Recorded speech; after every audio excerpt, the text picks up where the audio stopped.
This was 1942. We were not expected to go up to the front the way the women do today.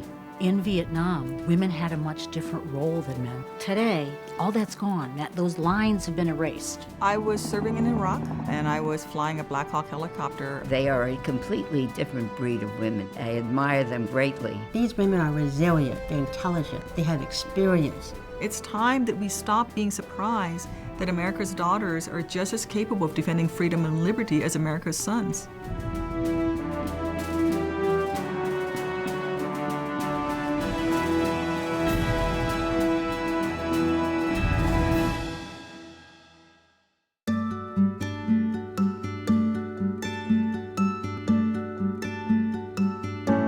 This was 1942, and of course the war was in full swing.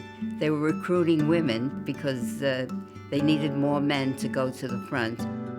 While I was in nurses training, we received visits from several recruiting officers. They needed to find nurses to fill the slots in Vietnam, in the hospitals in Vietnam. I was a graduate student, and I found that I was attracted to friends who were all military, and they encouraged me to take some ROTC classes.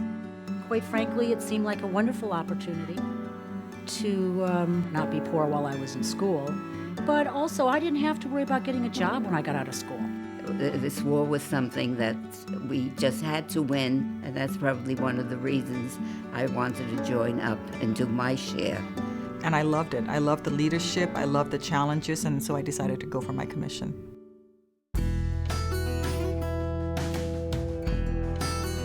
I enlisted as a private, but we did not come in as regular Army recruits. We came in as auxiliaries. We did not get the same training as the men at all. And we, of course, got nowhere near the battlefront.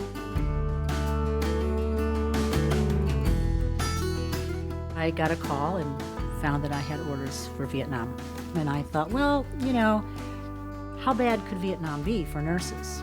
We worked in a hospital.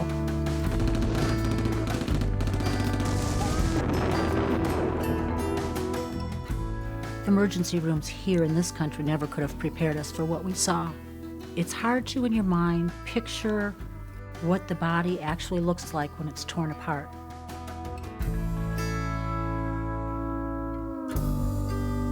That never leaves you.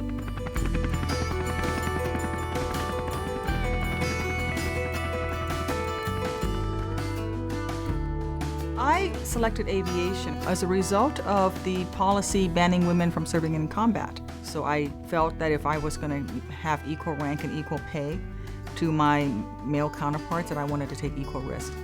I was serving in Iraq as part of an aviation battalion, a task force, and I was flying a Black Hawk helicopter. We were 10 feet above the treetops when we flew basically into a barrage of gunfire.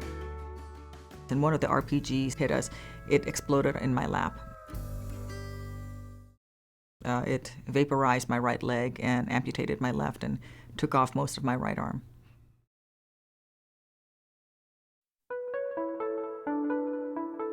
I recovered at Walter Reed Army Medical Center. I was surrounded by other wounded warriors. We all had the same mission, which was we all wanted to get well and go back to our units. What I'm doing now is essentially what I did in the hospital, which is continue to take care of my buddies and of our warriors after, they've served this nation. Historically, women were not really recognized as veterans. The Center for Women Veterans was first established in 1994 by Congress, and the purpose of that was to monitor the programs and services that VA offered to women veterans. There's been a lot of changes over the years, but there still needs to be education to really help people understand the contributions of women. In 1943, there was a turnover, and we became legally part of the Army as the Women Army Corps. We were very proud of the fact that they thought enough of us to make us part of the regular Army. And I wish someone had said that to me before I went over. Do you know you're going to be a part of history? Not only because of being in Vietnam, but because of being a woman veteran at that time. I could not have become a Black Hawk helicopter pilot in 1993 had the WACs not been there, had the nurses in Vietnam not been there in the thick of the fighting. I stand on their shoulders.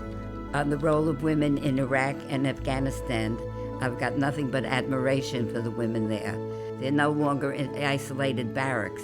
They're up in the front. They're just as important as the men now. And I think the women of today realize how much sacrifice was made by the women that came before them. And they also know that they're laying the groundwork for a lot of the women that are still yet to come. Think about the young women out there. So they say to themselves, if she did that, I can do that, I can do more. When I walk into a meeting with other men who are at the very highest levels, they know I'm a combat vet. That argument just goes right off the table. Now let's talk about what we need to talk about to get the job done. There's no need to compare who is in combat and who's not, because I've been there. War is war is war. It's dirty, it's painful, there's human lives lost, and that's one thing that's shared by anyone who's served in the military. And when somebody says they were in a war, no matter what, we know we're connected.